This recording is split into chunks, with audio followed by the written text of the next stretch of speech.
Welcome to Twist of Revenge, where we share stories that touch the soul, stories of love, loss, and the quiet strength of family. If this kind of storytelling speaks to you, take a moment to subscribe. Every tale we tell is meant to remind you, you're not alone in the complexity of love. Today's story is titled, "My Dad Pretended to Be Homeless Just to Watch Over Me After Mom Married a Dangerous Man." Let's begin with Chapter 1. There's something about weddings that makes you feel the presence of who's missing more than the people who are there. Emily stood in her pale pink dress, lace brushing her knees, fingers tight around a bouquet of daisies that didn't quite match the joy people expected her to feel. Her mother looked radiant, older, yes, but glowing with the type of glow Emily hadn't seen in years. Not since the divorce. Not since Dad left, or rather was asked to leave. And standing across from her mother at the altar was a man Emily had only known for 6 months. Tall, well-dressed, perfectly polite, but cold in a way you couldn't explain, cold in a way you felt. "Isn't he charming?" people whispered. "Such an upgrade," someone laughed behind their champagne glass. Emily didn't answer, her eyes were elsewhere. Somewhere in the back of her heart she had hoped her father might come. Not to cause trouble, not to beg, just to be there. Quietly, but he didn't, or so she thought. Outside the church, tucked behind a newspaper stand in the shadow of an old elm tree, sat a man that no one noticed. His clothes were worn, his beard overgrown. He sat hunched, not asking for anything, not moving, just watching. His hands were weathered but steady, and in one of them, tucked tightly, was a photograph of a little girl in a tutu eating ice cream. Emily, age 5, grinning with no front teeth, covered in chocolate. He watched her through glass doors as she walked past him in heels, no longer a child. The pain in his chest wasn't just heartbreak, it was restraint, a scream behind clenched teeth, because he knew what she didn't, what her mother refused to see. The man standing at that altar wasn't who he said he was, and if no one was going to protect Emily now, then he would, even if it meant becoming invisible to do it. Chapter 2. The Man at the Bus Stop. The first time Emily saw him up close, she was walking home from school alone. The air still held onto winter's breath, even though spring was peeking through in patches. She had missed the bus again, and her phone was dead, which meant no calling Mom, no calling anyone. She tucked her hands in her jacket, lowered her head, and walked quickly, hoping to beat the early sunset. That's when she saw him. Sitting at the edge of the public park bench, his shoulders wrapped in an old army surplus coat, layers of flannel underneath. He wasn't moving, just sitting, still as stone. His face was mostly hidden by the wide brim of his knit cap, but she could feel his eyes, watching her. She quickened her pace. He didn't move. The next day she saw him again, same bench, same posture, as if someone had pressed pause on his life and forgotten to resume it. At first, she told herself it was a coincidence. Maybe this part of town just had more unhoused people than she realized. But as days passed and the man remained, she began to feel something she couldn't name. Not fear, something else. Recognition. No, that was silly. She mentioned it once to her mother in passing just to gauge the reaction. "There's this homeless guy by the park," she said. "He's always there, just sitting." Her mother barely looked up from her tablet. "Don't talk to strangers," she said. And that was the end of that, but Emily couldn't stop wondering. Something about the way the man looked at her didn't feel like a stranger. It felt like someone who knew her. Then came the night the power went out. It was nothing major. A transformer blew 3 blocks away and the entire neighborhood flickered into darkness. Her mother was out with her new husband, Gregory, always in a tailored coat, always checking his watch, and Emily had just finished reheating pasta when the kitchen went black. She stood still for a moment. No light, no sound. Then the front door creaked. "Mom," she called out. No answer, just the wind outside. She inched toward the living room, her phone already dead again, always dead at the worst times, and she heard something outside the window. Footsteps. A figure crossed the yard. Emily froze. The figure didn't approach, didn't knock, didn't try the door. It simply lingered at the edge of the property, watching the house, watching her window. Then it turned and disappeared into the dark. Emily didn't sleep that night. She couldn't. The next morning, as she made her way to the bus stop, sleep-deprived and jumpy, she noticed something strange. At the park bench where the homeless man always sat, he was gone. But on the bench, wrapped in a napkin, was a sandwich. And beside it, a tiny piece of lined paper torn from a notebook, written in small, careful block letters. "Are you safe?" She picked it up with trembling fingers. Her heart thudded. Her throat tightened. Someone was watching her, not just watching, protecting. She looked around the empty park. The bench was cold, but the message was warm. That evening she returned with a plastic container of sliced apples and a granola bar. She placed it quietly on the bench along with her own note. "Who are you?" She didn't expect a reply, but the next morning there was one. A new napkin, a new note. "Someone who loves you very much." Her eyes stung. She didn't understand why. Maybe it was the way the letters tilted slightly to the right. The way the pen had pressed just a little too hard on the curves. The way it all felt. Familiar. Too familiar. She kept walking, but in her chest something bloomed, a strange ache.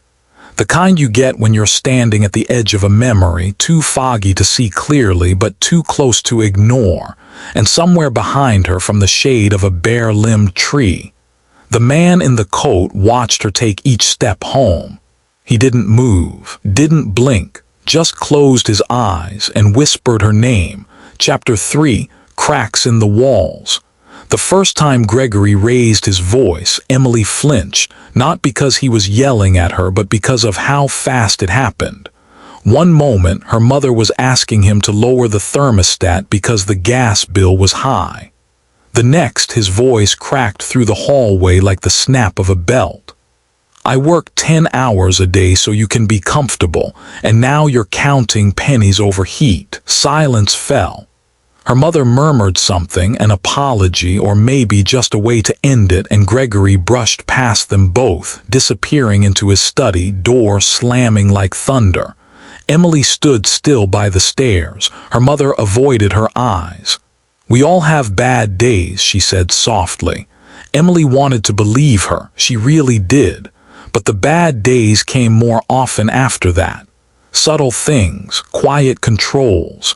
Gregory didn't like the way Emily dressed for school. Too much makeup, too short of a skirt. He made her change, twice. He didn't like her talking on the phone after 8 p.m., even if it was with friends from her honors program. "House rules," he said. He didn't like her leaving the porch light on at night, even when she got home late. Electricity isn't free.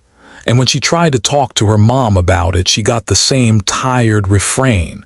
Just give him time. But time didn't fix it. Time made it worse. One night, she forgot to load the dishwasher. A simple mistake. She came downstairs the next morning to find the plates smashed in the sink, water and ceramic shards everywhere. Gregory sat at the table with his coffee, flipping through the news as if nothing had happened. Her mother cleaned in silence, eyes red not from tears but from exhaustion. That morning, Emily stood outside the park bench longer than usual. The man wasn't there. She sat down anyway, placing her note carefully under a small rock. Things at home feel wrong. No signature, no specifics. But if he was watching and she believed deep in her bones that he was, he'd understand. That afternoon when she returned, the note was gone. In its place, "I know I'm here," and next to it a new napkin-wrapped sandwich. Turkey this time, no mustard, just the way she liked it. That night, Gregory's voice boomed again. Something about a misplaced charger. Emily sat in her room, trembling, heart pounding too hard for sleep. At 2:13 a.m., she crept to the window. And there, under the faint glow of a broken street lamp, she saw him. The man in the coat, sitting just far enough to not be seen by anyone else. Looking up at her window, not moving, not threatening, just there. It should have frightened her, but it didn't. Because when everyone else in her life seemed to vanish or look away, he stayed. Whoever he was, he stayed. Chapter 4. The man with the familiar eyes. Emily had never thought much about the eyes of strangers. People looked, people glanced, people passed. But this man, the one who always sat just outside the reach of streetlights. When she looked at him, she noticed something different. It was the way his gaze never lingered too long. The way he lowered his head whenever she looked directly at him, as if afraid to be recognized, or worse, remembered. She told herself it was silly, that she was imagining things, that no man with matted hair and frayed gloves could possibly remind her of anyone she knew, much less someone she once called Dad. But memory is a strange thing. It doesn't always hit you in the grand moments. Sometimes it lives in the smallest details, like the way he folded napkins, the way he tied plastic bags looped twice then nodded carefully, the way he left a bottle of water beside the sandwich every time, room temperature, no label, like he'd remembered she didn't like cold drinks in the winter. Little things. Insignificant, until they weren't. It wasn't until the third week that she dared to ask the question aloud. It was a Saturday morning, gray skies, soft drizzle. Emily stood near the bench, her notebook in hand, pretending to doodle. She had skipped the bus on purpose, waited hoping he'd come. And then, like he always did, from across the street, from behind the low fence near the convenience store, he appeared. He didn't cross, he never did, but he stopped, just long enough to look at her.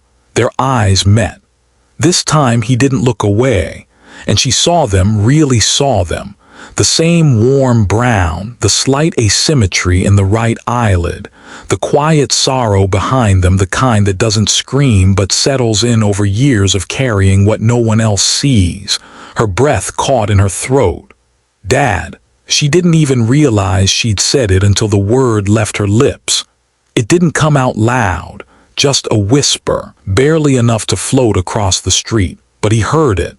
His entire body tensed, shoulders stiffening, breath hitching, and then almost reflexively, he turned and walked away, not fast, not panicked, just retreated like a ghost caught in daylight. That night Emily didn't sleep. She lay in bed, staring at the ceiling, heart turning over itself with questions she didn't know how to ask. Why would he hide from her? Why wouldn't he just come back? And if it was him, why did he look so broken? The next morning there was no sandwich, no napkin, no note. The bench sat empty, wet with dew. The park was quiet. She sat anyway, waited. When she finally stood to leave, she noticed something tucked beneath the bench slat, nearly missed it. A photograph. A worn, sun-faded picture of her, age 10, wearing a birthday hat and holding a yellow balloon. Next to her stood a man with his arm around her shoulder, grinning with a goofy, crooked smile. Her father. The back of the photo had 5 words written in that same careful, tilted script. I never stopped watching you. Chapter 5. The man who used to be my hero.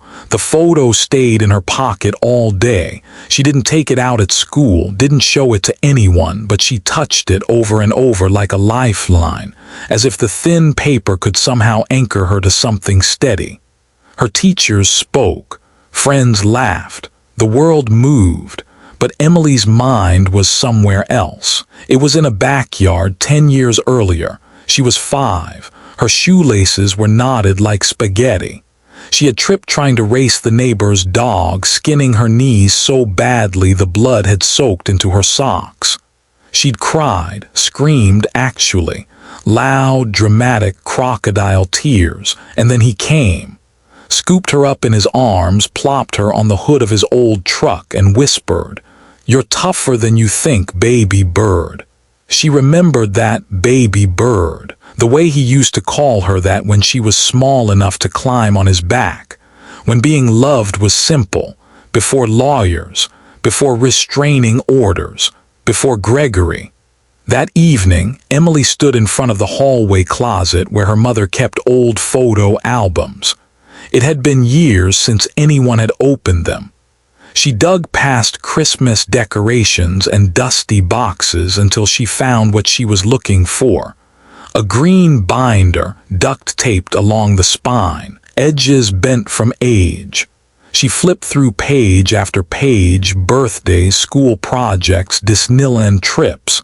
And there he was, her father, with his crooked smile, his messy hair, his goofy t-shirts, holding her on his shoulders, braiding her doll's hair, teaching her how to roast marshmallows with a flashlight under a blanket tent.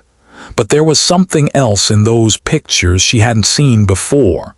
A look in his eyes, a softness, like he'd built his whole world around her and never expected it to collapse. When her mother came home that night, Emily asked the question she'd swallowed for years. "Why did you make Dad leave?" Her mother froze, purse still hanging from her shoulder. "Emily, I just want to know, did he hurt you? Did he hurt me?" Her mother's face darkened, not in anger, in weariness. "No," she said after a pause. "He never laid a hand on us." "Then why?" "Because he was unstable," her mother interrupted, voice trembling. "He lost his job. He stopped trying. He started forgetting things. Money, appointments, your birthday." Emily blinked. "He never forgot my birthday." Her mother sighed, collapsing onto the couch. "Look, I was scared, okay? We were young, you were little. He wasn't bad, Emily, just broken, and I couldn't fix him." Silence stretched between them. Then, "He's still watching me," Emily said quietly. Her mother looked up sharply. "What?"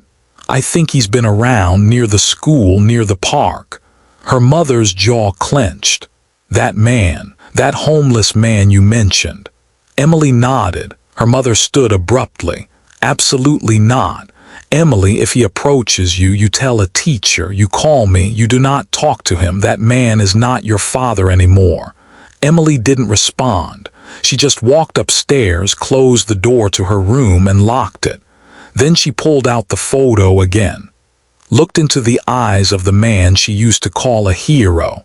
And for the first time in years, she began to remember, not just what he had been, but who. Chapter 6, The Man Behind the Smile. The next morning, Emily walked past the bench and didn't stop. She couldn't. Her mother's warning still echoed in her ears like a slammed door. That man is not your father anymore. But all day she felt it, like static in the air, like someone whispering just behind the noise of the world, someone watching, but not in a way that made her skin crawl. In a way that made her feel safe. What Emily didn't know, what she couldn't possibly have known, was that her father had already gone much further than watching. He had a notebook now, a small spiral-bound pad tucked into the pocket of his coat beneath layers of flannel. The pages were filled with tiny observations. Gregory leaves the house at 7:25 a.m. most weekdays, always alone. Returns around 6:10 p.m. unless it's Friday. Then he comes back after 9. Wednesday, Jan 17, argument through kitchen window. Emily was crying, Gregory pacing. He had been keeping track. Every movement, every pattern, every crack in the mask. To anyone else, Gregory was impressive. He had a polished smile, wore tailored shirts, knew how to charm waiters and real estate agents alike. But to a man who had once seen his own reflection in the mirror of failure and regret, Gregory's arrogance wasn't confidence. It was cover, and he didn't like how often Gregory closed doors behind Emily.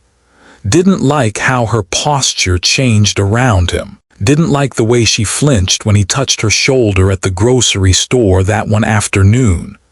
The turning point came on a Tuesday. Rain poured like buckets from the sky. Emily forgot her umbrella. She was walking home, soaked to the bone, when Gregory's car pulled up. "Get in," he said curtly. She hesitated. The car door opened. "I said get in." She did. Inside the car, silence hung like fog. The heater blasted too warm. Gregory looked at her, jaw tight. "I heard you've been talking about me at school." Emily blinked. "What? No, don't lie to me." "I haven't. You think people don't talk, don't twist things." His voice grew sharp, almost trembling, not with sadness but with something else, something darker. She shrank into the passenger seat, staring out the rain-streaked window, praying for the ride to end. Across the street, behind a lamppost, a figure stood beneath a dripping hood. Still, watching. Emily saw him, and for one brief second their eyes met. Even through the downpour, she felt his message as if he'd spoken it aloud. "I see you, you're not alone." That night the father added a new line to his notebook. Feb 6 verbal aggression. Eye contact made, she saw me, she knows. He closed the notebook. Lit a small candle in the alley behind the old church. Held it in his hands like a prayer. He had lost her once. He would not lose her again. Chapter 7. The note in the apple bag. 3 days passed. No one spoke about the rain-soaked car ride. Not Emily, not her mother, and certainly not Gregory. That was his way. He exploded, then acted like it never happened. Smoothed the air with a forced smile, bought groceries, paid bills, as if silence was a mop that could clean up anything, even fear. But Emily was learning something no one had taught her. Sometimes the most dangerous thing in a home isn't what's loud, it's what gets buried. The bruises hadn't come, not yet, but the pressure had. She couldn't go to the library without permission, couldn't talk to her cousin over FaceTime without Gregory walking past the door twice. He had started locking the thermostat, and one night when he found her scrolling on her phone after 10, he didn't raise his voice. He just took the phone, turned it off, and whispered, "You live in my house, you follow my rules." She didn't cry, not in front of him. But that night she sat by the window with the photo of her father in her hand, the one he'd left beneath the bench, and she stared at the bench across the street like it was a doorway to somewhere safe. The next morning she packed a small paper bag with an apple, 2 granola bars, and a folded note. No signature, no name, just 5 words. "I'm scared, are you real?" She tucked it carefully beneath the bench, waited with a pebble. All day in class her mind raced. Would he see it? Would he answer? Would he still be there? When school let out, she didn't go straight home. She walked to the bench and found the bag was gone. In its place, a new one, same size, same shape. Inside, 2 things: a peanut butter sandwich, no crust, just like when she was little, and a folded page from a spiral notebook, written in that same careful hand.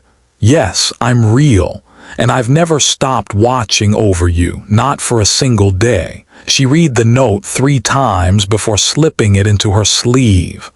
Her fingers trembled. She didn't know what this meant yet, what it would lead to, but something had shifted. He was no longer just watching, he was reaching back. That evening at dinner, Gregory was quieter than usual. He poured wine for her mother, chewed slowly, made small talk about stocks. But his eyes kept flicking toward Emily. She noticed. And she wondered, had he seen her at the bench? Was he starting to suspect? She pushed her food around her plate. Her mother laughed at something Gregory said. It sounded hollow. Emily reached down into her lap and curled her fingers around the note in her pocket. She felt its shape, its warmth, like a secret promise. You're not invisible, you're not forgotten, and you're not alone. Chapter 8. A past that was never clean. The library had always been Emily's favorite refuge. Its silence wasn't hollow, it was safe. Even now, in the chaos of her home life, it remained the one place where no one watched her too closely or told her to be quiet because she was already quiet. She was supposed to be working on her history project, but the glowing screen in front of her held something else. Gregory Lane. She typed the name carefully. It wasn't easy. He had no social media, no LinkedIn. His phone number was registered to her mother. He always paid in cash when he could. His past was a fog, but she wasn't looking in obvious places anymore. She remembered the name of the company he said he used to work for, some corporate real estate firm in Texas. Said he left after philosophical disagreements. He loved to toss that phrase around. She found an old article from 5 years ago. A headline: Former real estate executive under scrutiny for alleged assault, workplace harassment. No conviction, no photo, but the name matched. So did the timeline.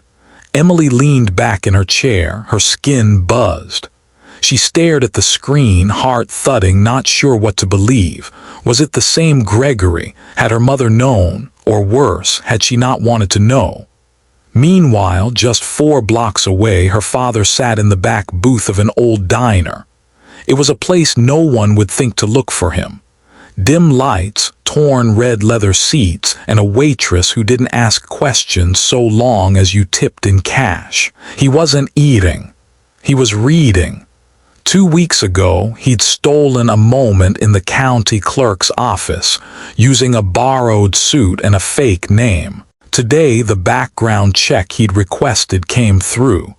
Gregory Lane, 6 aliases, 3 job terminations, 1 restraining order filed by a woman named Angela Perez in 2016. Accusations, threats, coercion, and extreme psychological manipulation. It hadn't gone to court. She had fled the state, but it was real. It was all real. He clenched the papers in his hands. His knuckles ached. He couldn't wait anymore. He couldn't just sit on a bench and watch the slow unraveling of his daughter's light. It was time. That night, he left a new note. No sandwich, no gift. Just a message written in pen, the letters pressed hard into the page. I need to talk to you, one time, in person, same place, tomorrow, after school, 5:00 p.m., please, just 5 minutes. He folded it and placed it inside a library book Emily had once checked out as a child, Charlotte's Web. He remembered she had loved that story, how someone invisible could still change everything. He tucked the book into the donation bin outside the school library. It was risky, but she was smart, and if she still trusted him, she'd know where to look. At 4:55 p.m. the next day, he was already waiting by the bench. No disguise, no coat pulled over his face, just a father, tired, weathered, full of fear and hope. Chapter 9, 5 minutes and forever. At 5:02 p.m. she appeared. Emily turned the corner with her backpack slung over one shoulder, hair messy from the wind, eyes searching. The same bench. The same quiet stretch of sidewalk, but this time, he wasn't a shadow. He stood, slowly, carefully, like a man who wasn't sure if he was still allowed to take up space in her life. Emily froze when she saw him. No disguise, no distance, just her father, thinner than she remembered, older, eyes heavier, but him, exactly him. For a moment, neither of them spoke. The sounds of the street drifted between them, birds, a passing truck, the buzz of a street lamp waking up in the early dusk. I wasn't sure you'd come, he said gently. Emily looked at him, then down at the familiar spiral notebook in his hands, the same one she used to doodle in as a child. "I wasn't sure either," she whispered. "But then I saw your handwriting, and I just knew." A long silence passed, and then she said the only thing that mattered. "Why didn't you fight for me?" Her voice cracked just once, but it was enough to tear open the space between them. He didn't move closer. He didn't try to hug her. He just sat on the bench and gestured softly, asking her to sit beside him. She did. "I did," he said, "every way I could, but your mom, she had full custody. The court said I needed to prove I was stable, and the more I tried, the more they said I was pushing too hard." He looked away. "So I waited for years. Letters returned. Calls blocked. Every birthday I left something at your school office. I don't know if you ever got any of it." Emily shook her head slowly. "No one ever told me. I figured." He reached into his coat pocket and pulled out something wrapped in tissue paper, handed it to her. Inside was a small wooden keychain, hand-carved, her initials on one side, on the other a date, her 9th birthday. "I started learning wood carving in a shelter," he said. "It kept me grounded. I made this the first year I was gone. I told myself I'd give it to you when I came back, but years kept passing and I didn't know how." Emily ran her thumb over the carving. She was crying now, quietly, not in a burst, but the kind of tears that come from holding too much for too long. "I thought you didn't want me anymore," she whispered. "I never stopped wanting you," he said. "Not even for a second." Another pause, then gently. "Why are you here now?" she asked. "Why like this?" He looked straight ahead as if afraid to let her see the full truth all at once. "Because I don't trust the man your mother married. I've seen how he watches you, how you shrink around him, and I've seen men like him before, Emily. I've been powerless once, I won't be again." Emily didn't respond right away. Then, with a voice full of steel she didn't know she had, "You're not wrong." They sat together for 10 minutes, 15. No one noticed. The street grew darker, streetlights hummed to life. Still, they didn't move. Before she left, Emily did something small but huge. She reached out and touched his hand. "I want to see you again," she said. "I don't want to hide anymore." Her father looked at her, and for the first time in over 5 years he smiled without sadness. "Then we won't," he said. "We'll figure it out together." And as she walked back toward the house she no longer trusted, a quiet courage settled in her bones. Because now she had something she hadn't had in years. Someone who believed her. Someone who saw everything. A father. Present, real, unafraid. Chapter 10. The night it all unraveled. It happened faster than anyone could have expected. A slammed door, a raised voice, a glass breaking in the kitchen. Emily had heard yelling before, but this was different. It was controlled, icy, the kind of anger that didn't explode, it cut.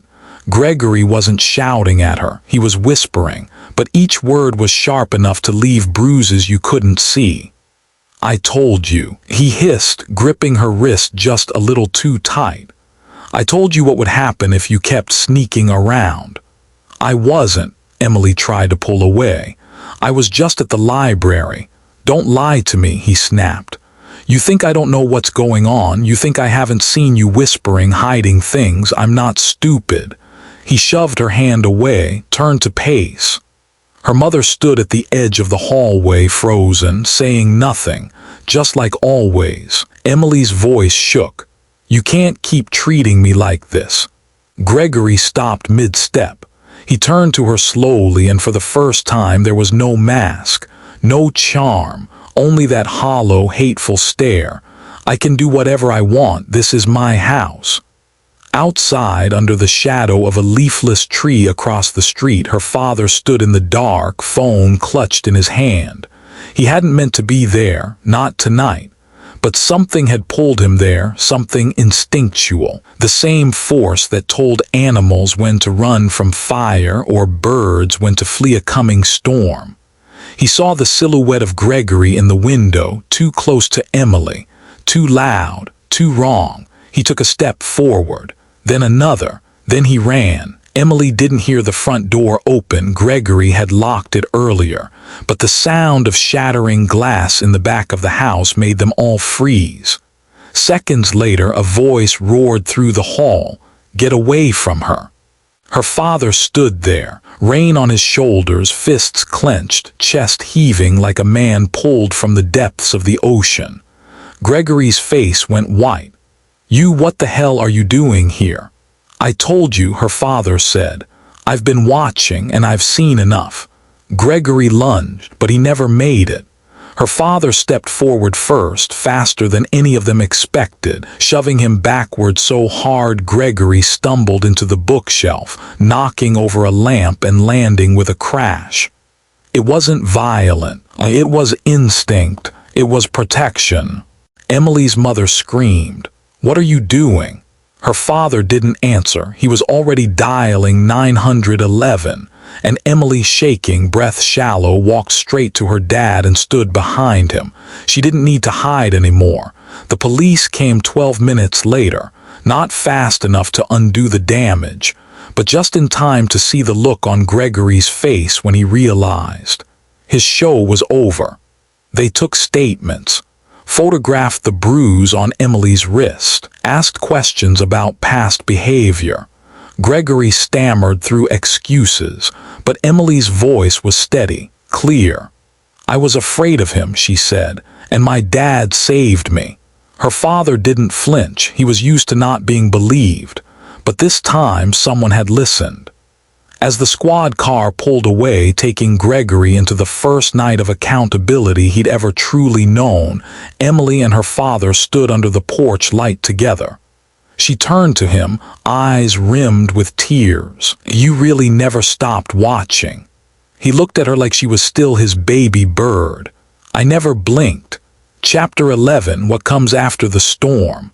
The house was too quiet the next morning. No slamming doors, no footsteps timed like threats.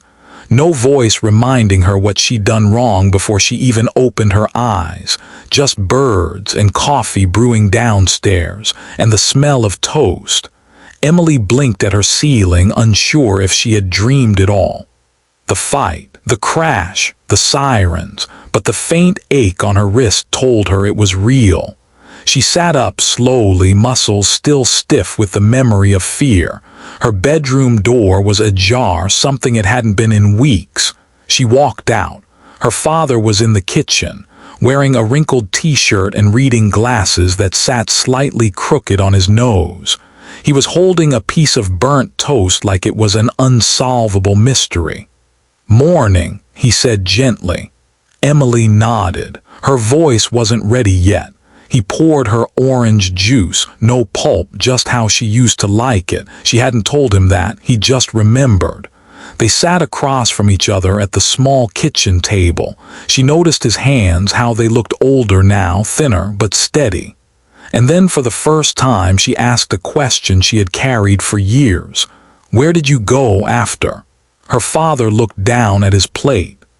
"I stayed in the city at first," he said. "Tried to fight for visitation, but every lawyer said it'd be uphill. No job, no home, no stability." "So, you gave up?" "No," he said firmly. "I gave you up, not because I stopped loving you, but because I didn't want to drag you into courtrooms and fights you didn't understand. You were just a kid. You deserved to be a kid." Emily stared at the juice in her glass. "I hated you for leaving. I know. I thought you didn't care." "I know that too." He sighed, looking at her, not pleading, not performing, just honest. "I lost everything, but I never lost you in here." He pointed to his chest. "You were the only thing I never let go of." Tears welled in her eyes. "But why the park bench? Why that way?" He smiled sadly. "Because that was the only way I could get close without risking everything again. I thought if I stayed far enough away I could still keep you safe, but I was wrong." Emily nodded, silence again. But this time it didn't feel like the silence Gregory used to fill with fear. It felt like space, like healing. That afternoon, the three of them sat down in the living room. Emily, her father, her mother. The room felt like it was filled with ghosts of decisions, regrets, unspoken truths. Her mother spoke first. "I didn't know how bad it had gotten." "I tried to tell you," Emily said softly. Her mother's eyes welled. "I know, I wanted to believe I hadn't failed you again, that choosing him wasn't another mistake." Emily didn't answer. Her father put a hand on her shoulder. "We don't need to relive everything, but we need to move forward together." No one said forgiveness. No one forced anything, but that day the silence started to crack, not from anger, but from light seeping in through the broken parts. That night, as Emily lay in bed, she opened her notebook and wrote 5 words across the page. "He came back for me." And beneath that, smaller, "He never stopped." Chapter 12. Quiet rebuilding. The bruises faded faster than the echoes. Gregory was gone. There was a restraining order now and a court date scheduled. He hadn't reached out. Maybe he knew better. Maybe he didn't care. Either way, the house felt different. Lighter somehow, not perfect, not healed, but breathing again. Her father didn't move back in. That wasn't the plan. He stayed with a friend across town, an old co-worker from a job he'd lost years ago. He slept on a pull-out couch in a 2-bedroom apartment filled with unpacked boxes and leftover Chinese takeout. It wasn't glamorous. It wasn't permanent, but it was his. And each afternoon after school, Emily met him at the park bench. They didn't call it that anymore, not the bench.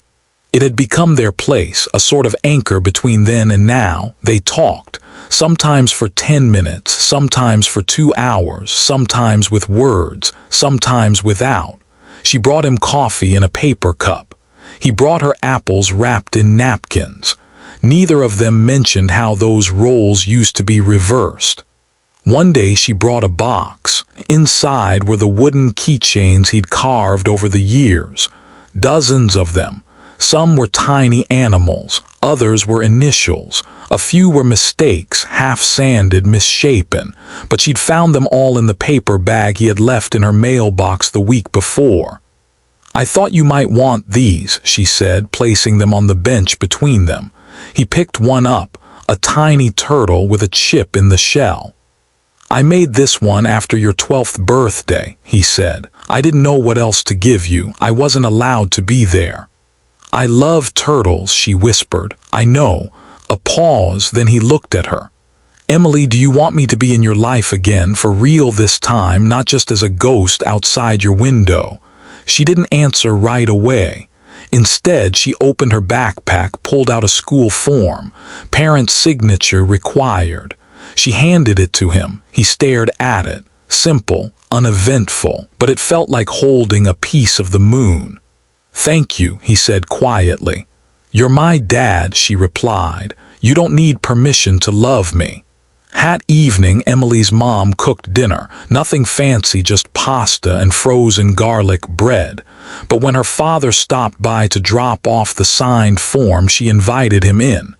They ate in the same room for the first time in 6 years.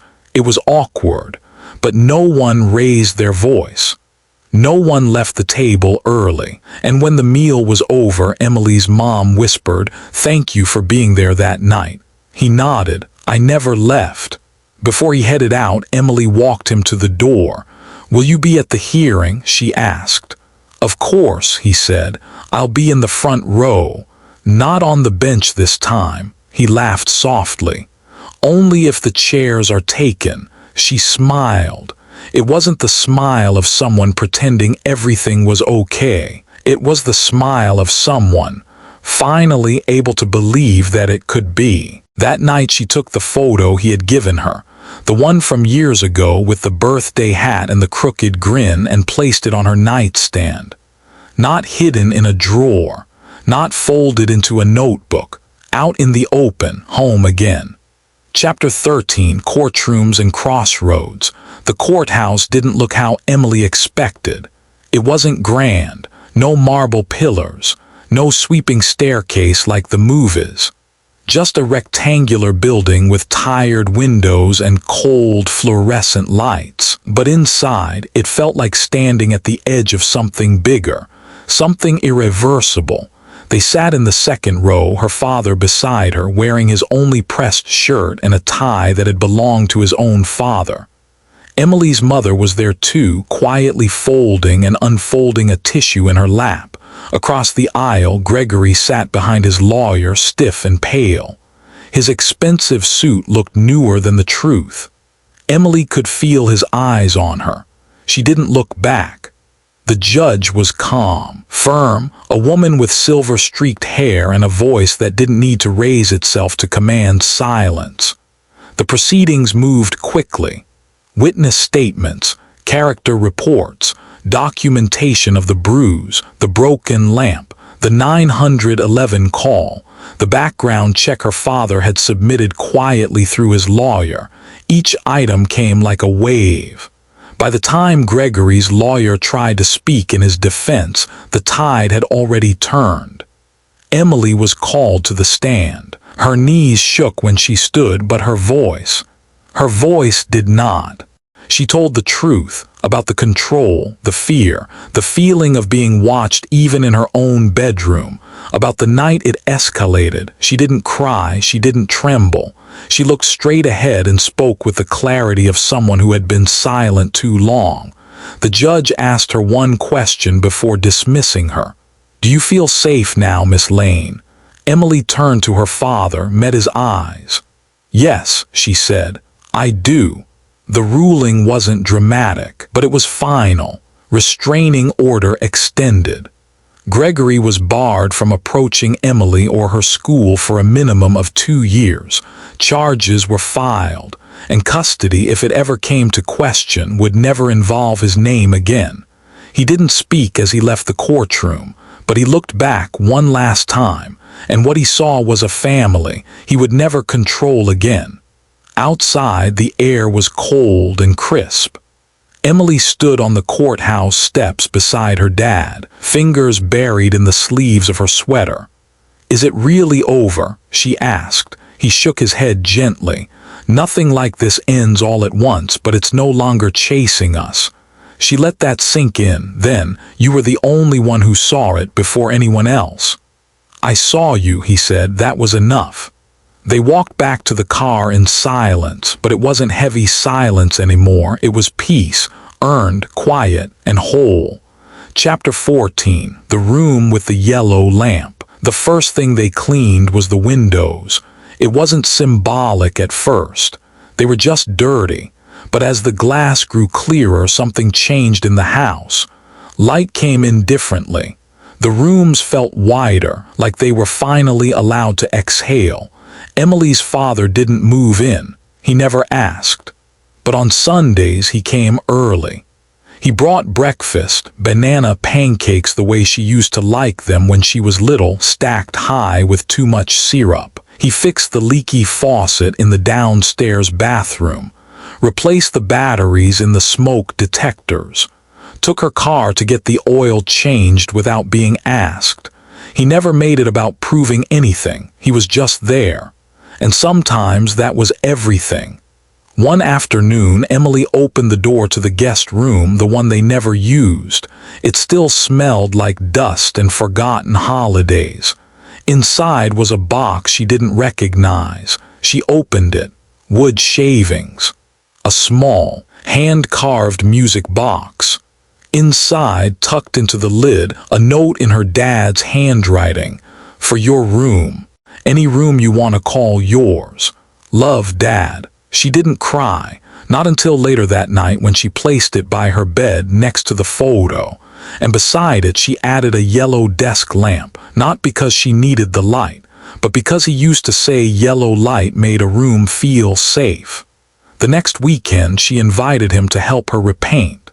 They chose sage green, soft, calm, and nothing like the gray that used to cover the walls. As they worked, Her mother passed by the open door. She paused, watched for a moment. Then softly, "It's good to see this room being used again." Her father smiled but didn't say anything. He let the paint roller answer for him. After the walls dried, Emily strung up fairy lights and unpacked the books she'd boxed away when Gregory moved in.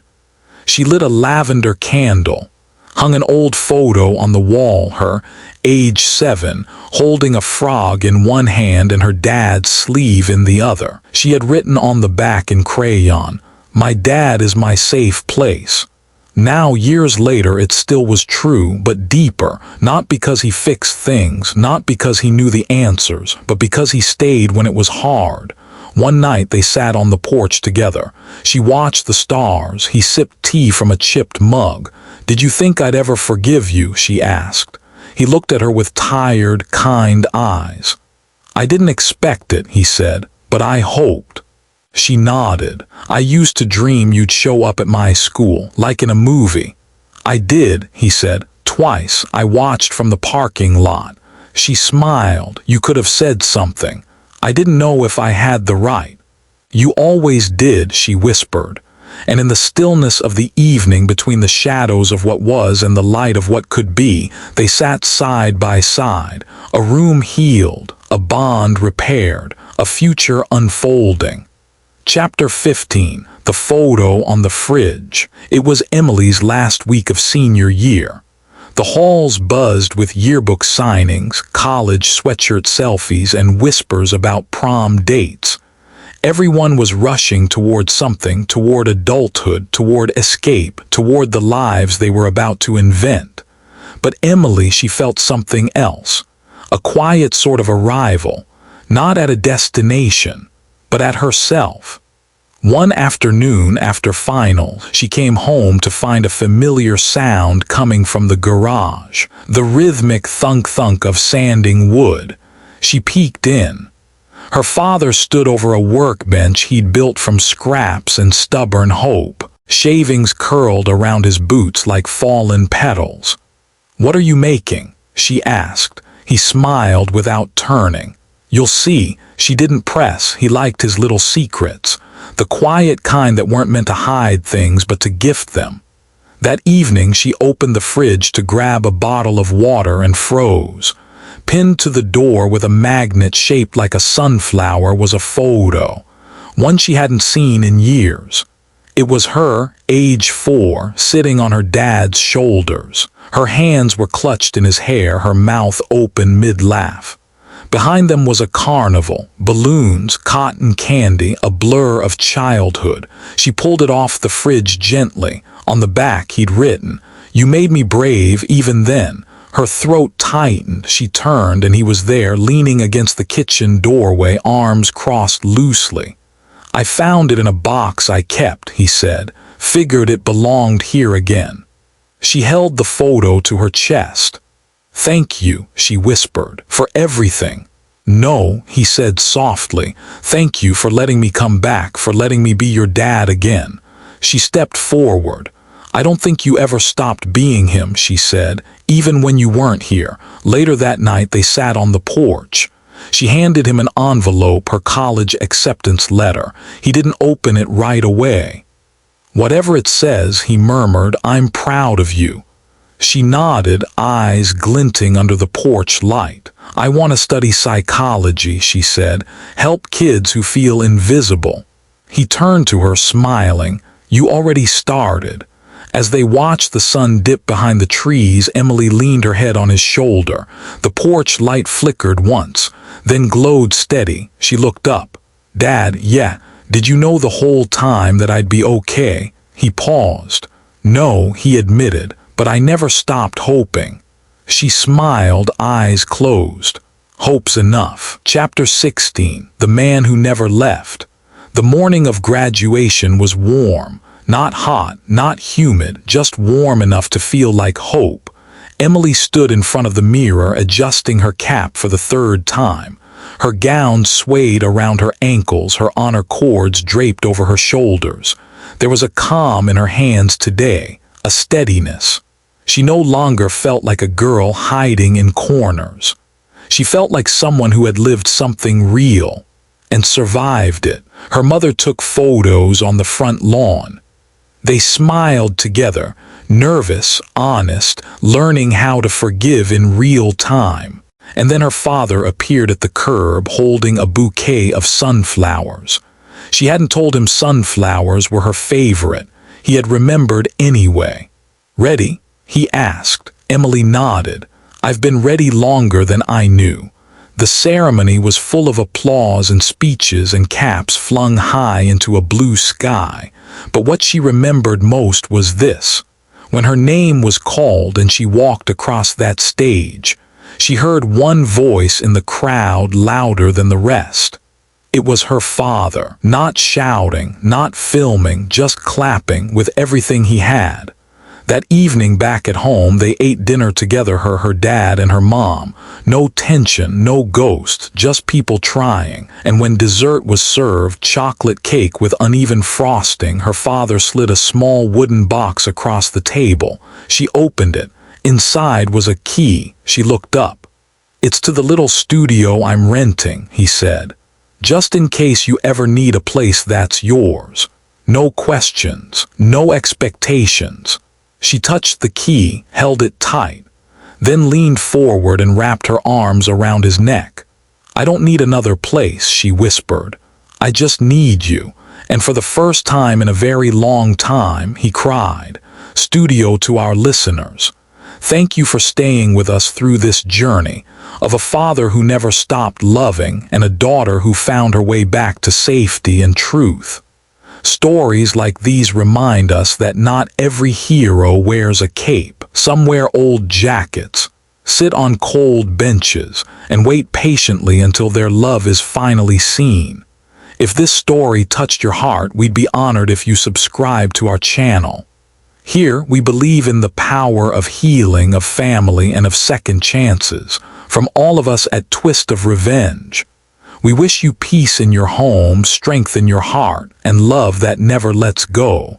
Take care of yourselves, and take care of one another. We'll see you in the next story.